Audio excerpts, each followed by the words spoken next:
కడపలో 200 కోట్ల భూ కబ్జాకు సంబంధించినటువంటి ఒక కథనాన్ని ఈనాడు హైలైట్ చేసింది. వైసీపీ హయాంలో వైఎస్ఆర్ జిల్లాలో ఆ పార్టీ నేతలు సాగించిన అరాచకాలు ఒక్కొక్కటిగా వెలుగులోకి వస్తున్నాయి. జిల్లాలో కీలక నేత బినామాగా వ్యవహరించిన వ్యక్తి ప్రభుత్వ భూమిలో లేఅవుట్ చేసి ఇళ్ల స్థలాలుగా విక్రయించేశారు. సీకే దిన్నె మండలం ఊటుకూరు రెవెన్యూ గ్రామం సర్వే నెంబర్లో లోని భూములు కడప నగర సమీపంలో కర్నూలు, చిత్తూరు జాతీయ రహదారి పక్కన ఉన్నాయి. నగరానికి అనుబంధంగా ఉన్న ఈ భూముల విలువ భారీగా ఉండటంతో వైకాపా నేతలు కనబడింది. వీటిలో ఇళ్ల స్థలాలు అమ్ముకుని భారీగా సొమ్ము చేసుకున్నారు.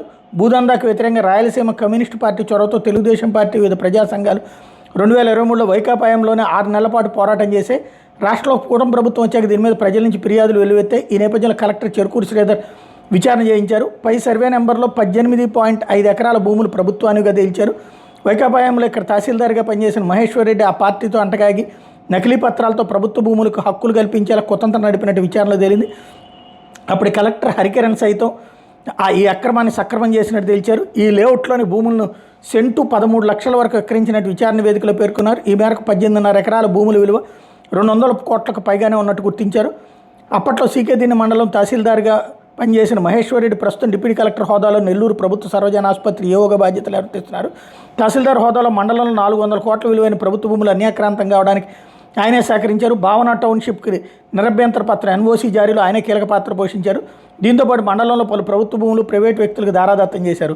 మహేశ్వర్ రెడ్డి సహకారంతో అక్రమాలు జరిగాయి. అప్పటి కలెక్టర్ సైతం తహసీల్దార్ నివేదికను ఆధారంగా చేసుకుని అనుమతులు ఇచ్చారు. ప్రభుత్వ భూమిని ప్రైవేటు పట్టా భూమిగా మార్చడం వెనక పెద్ద కుట్ర ఉందని కలెక్టర్ శ్రీధర్ ప్రభుత్వానికి తాజాగా నివేదిక సమర్పించారు. అక్రమాల నేపథ్యంలో మహేశ్వర్ రెడ్డి సస్పెండ్ కాగా లబ్ధి పొందిన వైకాపా నేతలు కలుగు చేసుకుని దాన్ని ఎత్తివేయించారనే ఆరోపణలు ఉన్నాయన్నటువంటి వార్తని హైలైట్ చేశారు. ఇక్కడే విషయం ఏంటంటే ఇప్పుడు నిండా మునిగేదెవరు? ఆడు అమ్ముకుంటాడు, రియల్ ఎస్టేట్ వాడి భూములు ఆడు అమ్మేసుకుంటాడు, పోయాడు. వాడు చట్టబద్ధంగా తీసుకున్నాడు, కలెక్టరు ఇచ్చేశాడు, ఎంఆర్ఓ ఇచ్చేశారు, దాని ఆధారంగానే కొంటారు.